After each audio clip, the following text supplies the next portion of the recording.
awukafiki kule chapter ukuthi kwathi sekuhlwile wathi asuweleni siyengaphesheya. Ngiyobela ke ku-39 ngiyayisummarize nje ngenxa lo 3 minutes. Ku-39 lithi iBhayibheli ufike wabatshela ekuqaleni mawubheka ku-35 ukuthi kwathi sekuhlwile wathi asuweleni siye ngaphesheya. Ngale nkathi sebehambe endleleni lithi iBhayibheli uzunywe ubuthongo walala wafa ephakathi emkhunjini. Izwi lelo bavuka bona babhekile bayambona ulela usemkhunjini kanti kuzoba nenkinga ukuthi imkhumbi mningi kodwa ayiye endaweni eyodwa. Kwavuka umoya omkhulu endleleni eya ngaphesheya.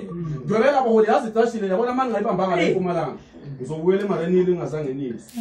Lithi iBhayibheli wabatshela babujela ukuthi sekuhlwile asuweleni siye ngaphesheya. Kodwa inkinga ebekhona ngabatshela ukuthi endleleni kukhona ivumvungu ezizovuka. Ukude kukutsheleni ukuthi asuwele siye ngaphesheya kodwa engakutshela ama challenges empilo. Njalo uhamba nabo uyalala ngaphakathi kodwa banizwile. Banenhlanhla abazothi mangihamba labelizwe ukuthi kwathi sekuhlwile wathi asuwele siye ngaphesheya. Uma sekuvuka ivumvungu endleleni bavuka bayamnyakazisa lithi iBhayibheli mayefuna u39 senyasuka. Wayesevuka wakhuza umoya wathi kululwane thula uthi du. Siyazwa ukuthi icashile le ngoba kahle ukuthi icashile bengifuna sana ngosana green ngoba sengixoxela vese soyibeka ukuthi nengane encane yisi. Uthema ekhuluma nabo ukuthi asuweleni siye ngaphesheya. Kodwa kangabatshela ukuthi endleleni kuzoba khona into ezovuka. Number 2 akangabatshela ukuthi emkhunjini engizobe ngihamba nani khona ngizolala. Uma sebemvusile phakathi emkhunjini amandla okuthulisa. Hey yazi baholi kunenkinga khona uma sebemvusa akakhulumi nabantu abamvusayo. Uqala uthulisa isivungu. Qala ke simo. Yazi uNkulunkulu kwesinye isikhathi akakhulumi nomuntu osenkingeni kodwa ukhuluma nenkinga ebamba umuntu. Uma evuka uJesu emkhunjini akakhulumi nabantu abanenkinga yamanzi angene phakathi. Akakhulumi ngamanzi asebezama ukwakhipha ukuthi manzi iphume emkhunjini. Akakhulumi ngomkhumbi ukuthi hamba. Uvuka uthulisa isource yesivunguvungu esenza ukuthi umkhumbi ungahambi straight. Uyabona sithandaza umthandaze uwafu ukuthi inkosi ngiphi imali. Ungathandazelanga ukuthi angithola umsebenzi opermanent.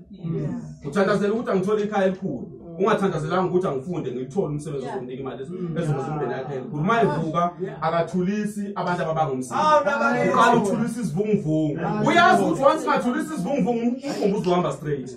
Ichaos lenza ukuthi bengivuse ngilele bazothula. Amanzi asengena emkhunjini azothula. So kunezinto ezinye uNkulunkulu akazenza kodwa angenzi ngamehlo abantu noma ngentando yabantu.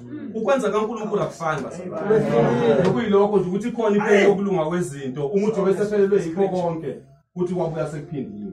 Bekune pain adidlula kiyo. Yazi ukuthi ukulahlwa abantu ulahlwe ibandla. Yes, bathi uNkulunkulu elinye ibandla. Ukulahlwa upartner kaNkulunkulu ubekele ongcono. Ukulahlwe umndeni ifamily yona yonke kanti uNkulunkulu umndeni kamoya kazonika. So ikhona ipain yokulunga kwezinto basebenzi. Bekuyilokho nje ukuthi maye evuka uthulisa isivunguvungu kodwa qaphela ukuthi imbongolo ngane bathi yongena eJerusalem.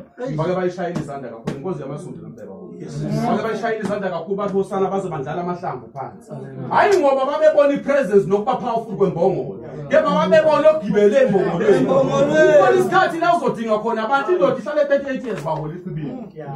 Lithi iBhayibheli impheme ka 27. Kodwa inkinga noma itrick ekade ikhona kwakusindongene eqala. Ngalelo na ngihleli ngaphakathi bayangena bayaphuma ngithi wami umbuzo uphi umuntu wayelethile ngoba lithi iBhayibheli kwasekuzaleni ngayo ayikade izishosha. Ukho isikhathi lesodinga khona abantu. Ake sidluleni kobandla lami. Siphumeni konkonzo yami. Siphumeni ukuthi nakwelami ibandla likhulu kulelami. Mina ngazi isikhalanga phela ngathi nje singazi ukuthi uNkulunkulu inkosi nomsindisi inkosi ngosembusisa.